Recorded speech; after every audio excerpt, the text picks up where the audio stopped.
With us here this afternoon is a graduate of Mooseheart from the class of 2011 who has truly embraced our Enter to Learn, Lead to Serve motto. Akeem came to Mooseheart during his high school years and transitioned smoothly. Akeem excelled in school. At Mooseheart, Akeem stayed busy with sports, ROTC, peer ministry, and in band. He graduated as a 2011 valedictorian and utilized his Mooseheart scholarship to attend St. Norbert University for his undergraduate degree in education. After entering college, Akeem began serving right away. He served as a campus tour guide and was a captain on the track team. He graduated from St. Norbert in 2015 with a bachelor's degree in elementary education. That fall, he began serving again by teaching fourth grade at DePere Elementary School. Currently, Akeem serves by volunteering at his local church, coaching middle school track, and working with the Big Brothers and Big Sisters program. Akeem resides in Green Bay, Wisconsin, and is a dynamic, award-winning teacher at DePere Elementary School. Please welcome here today, from the class of 2011, Akeem Edmonds.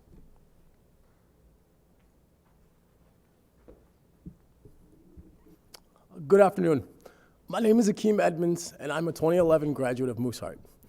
I moved there when I was a sophomore in high school, and I lived in Wisconsin home for 2 years, and then in Iowa home for my senior year. I went to St. Norbert College near Green Bay, Wisconsin, and I graduated in 2015 with a degree in early childhood education. There, I was a student body president and a tour guide ambassador for the school. I was also a mentor for multicultural student programs, a singer for various performance groups, and a captain on my track and field team. I have had the wonderful opportunity to teach abroad in New Zealand for 3 months and to be selected as my commencement speaker for my college graduation. I currently work as a fourth grade teacher in DePere, Wisconsin. I'm also a youth leader at my church and a mentor for the Big Brothers, Big Sisters program. God has blessed me with an array of incredible opportunities, but one of his best gifts has been this mentality that I'm constantly developing over time. Home isn't confined to any one building or place. It's anywhere in the world that you learn to let people love you. So I'd love to walk you through the different places I once called home and highlight the life lessons I learned along the way. My first home was at 2831 Dewey Avenue in New York City. Growing up in the projects, I came from a place where male influences in my life were scarce, and kids were forced to grow up too fast in order to survive, whether they liked it or not. I am the middle child of 6 kids. From the age of 16, my older brother has been pondering life from the confinements of a jail cell. My 2 older sisters, before the age of 16, have experienced only the struggles of a single motherhood and abusive relationships. My 2 younger sisters fought to stay connected to our family while being tossed around in the foster care system. But growing up, we were all close because we lived together. We experienced homelessness, hunger, and everything else in between, but at least we questioned the unknown and welcomed the possibility of death together. But the major distinction between my siblings and I was that they weren't a human punching bag for an alcoholic with a drug problem. My single mother verbally abused me all the time, telling me how useless I was and how stupid I could be on a daily basis. She also physically abused me, leaving many scars that I still carry today. Anything she could get her hands on, my mother would hit me with. Belts, hangers, extension cords, and even her fists. Basically, whatever was in reach. When I lied, my mother would pour hot sauce down my throat or shove a bar of soap in my mouth. Now, people would say a 3rd grader shouldn't be riding around town on public transportation by himself, that a park bench isn't a place to sleep, that a 4th grader shouldn't witness the loss of life and gunshots right outside of his apartment building, that a 5th grader shouldn't be tossed around from family member to family member just because he lacks discipline, that no one even bothered to teach him, and now no one wants him. But that was something no one ever told me, because I'd grown so accustomed to this way of life that I didn't even question if this was unhealthy. Of course, I must have done something to provoke her, because no one could be that unreasonable to an 8-year-old, right? My mother at the time was my biggest tormentor in life, but at the same time was my source of validation. So let this pain come and then some, because I was a nightmare child who deserved it. This was the home that taught me that no one should ever want to love me, especially if my own mom didn't have the capacity to do it. This was the home that taught me at age 11 how truly disposable I was. But life in the Bronx did contribute to my great smile. I have used these pearly whites to sway many hearts in my 27 years of life. I've used it to win people over, get myself out of tough situations, and more importantly, to brag about my lack of braces in my lifetime. But I like to think I have an award-winning smile, the result of some great acting over the years. However, it's been a constant concealer for hurts too. No one detected the smile that masked the constant disappointment of life, the smile that held back tears from falling. No one was any wiser about my quality of life, which means my smile was working. I sometimes even fooled myself briefly, forgetting that there was a boy, most nights as a kid, asking for a better family and for a break in life. After all the abuse that came my way, my family, decided I needed to be removed from my situation. My second home in life was more stable and much further away than the life I'd ever known. My mom's cousin Chris brought me to live in Chicago with him when I was 11. In retrospect, it was the best decision that could have been made on my behalf. But I hated my cousin Chris for removing me from my only home, however dysfunctional it was. It was a rough 4 or 5 years of keeping Chris at arm's length. Why would I get attached or invested if my family was just going to come back for me anyway? But this was the home that taught me how delicate my heart truly was. I watched it break after constantly calling New York and getting no calls returned. After visiting before holidays to find I didn't quite fit as nicely in my own family's schedules. After questioning whether letters I wrote even made it to their recipients. It was hard being in Chicago because I pushed myself to accomplish something worthy of their attention, something that would make them love me, something that would make them and make me redeemable enough to live at home again. I was the science fair winner in 6th grade, spelling bee champion in 7th grade, 8th grade valedictorian.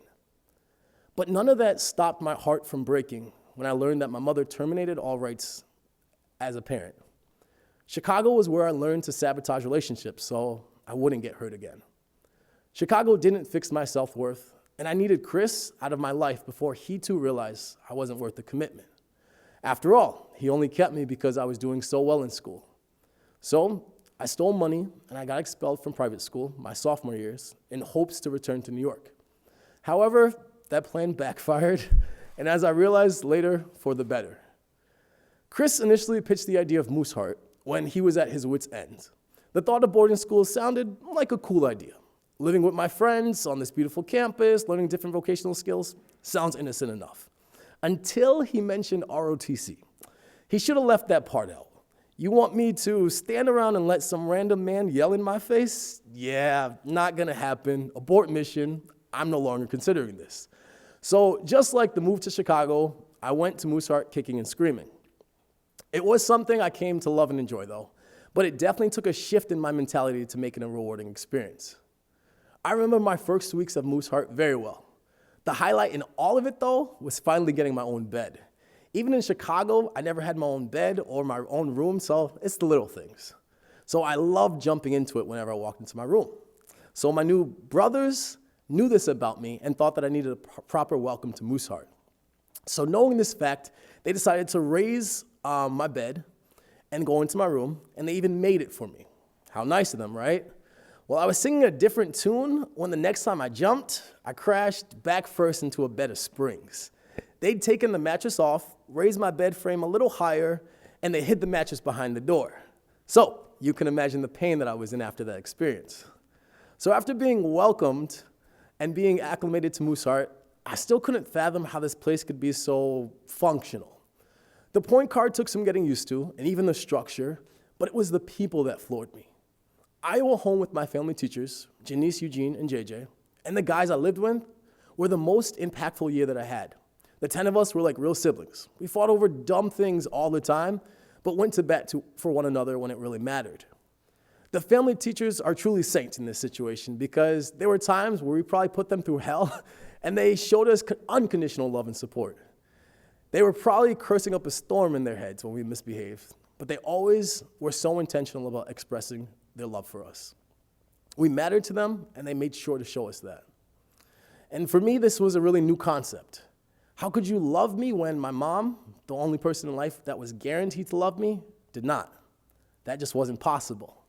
And if it was, then it was temporary, because that's what life in New York taught me, and that's what life in Chicago confirmed.